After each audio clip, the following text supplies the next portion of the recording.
Dengan menjadikan emas sebagai tabungan bukan lagi satu perkara yang asing bagi masyarakat Malaysia. Majoriti kita semua dah tahu harga emas meningkat dalam tempoh jangka masa yang panjang.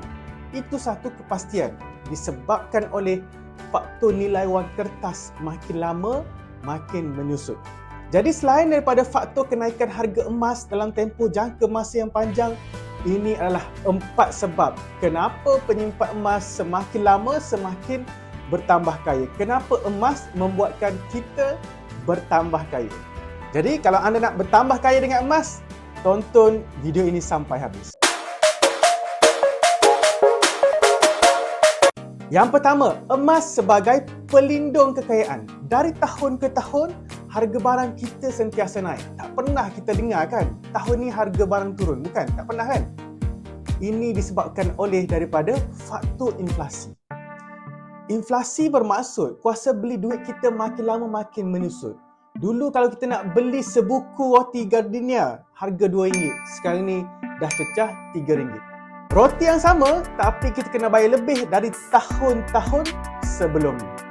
Itulah dinamakan inflasi. Tapi emas sifatnya kalis inflasi. Satu dinar macam ni, nilainya kekal bernilai sama dengan seekor kambing sejak dari zaman Rasulullah lagi.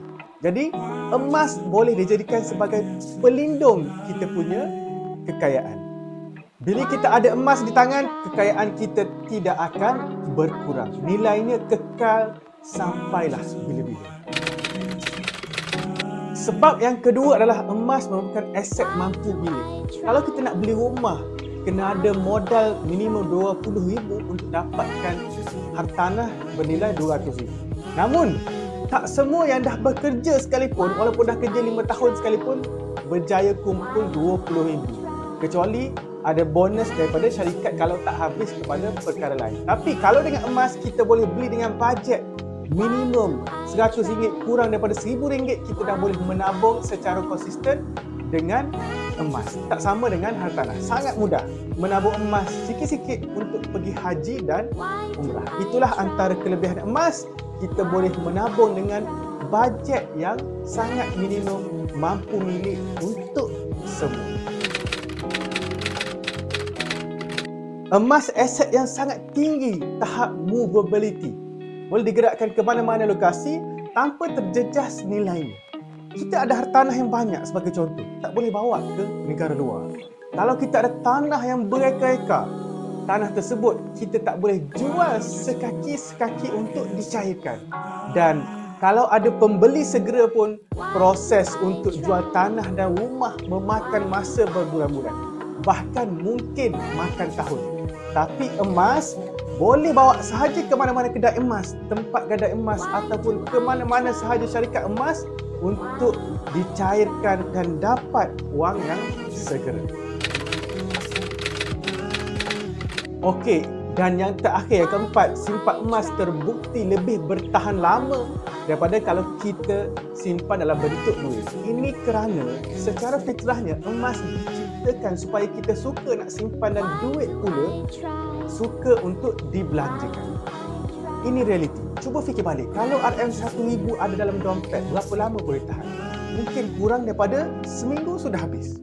Jujur, duit belum lagi kita terima, dah fikir-fikir macam-macam apa yang kita nak belanjakan dengan duit. Sebagai contoh, kalau bakal menerima bonus. Tapi kalau emas, bila kita tengok, kita rasa nak tambah lagi.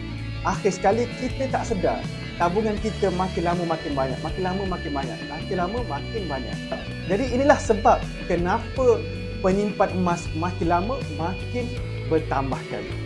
Jadi itulah cara bagaimana emas boleh jadikan kita lebih kaya. Selain daripada faktor kenaikan harga emas dalam tempoh jangka masa panjang, emas juga sebenarnya boleh memupuk tabiat dalam diri kita untuk jadikan habit orang kaya dalam diri kita. Habit orang kaya adalah suka menabung, suka menyimpan. Jadi bila kita simpan emas, secara tak langsung habit orang kaya berada dalam diri kita. Walaupun kita belum kaya, tapi dengan menyimpan emas, dengan memupuk habit orang kaya dalam diri kita, insya-Allah hasilnya kita juga akan menjadi lebih kaya dari sebelumnya.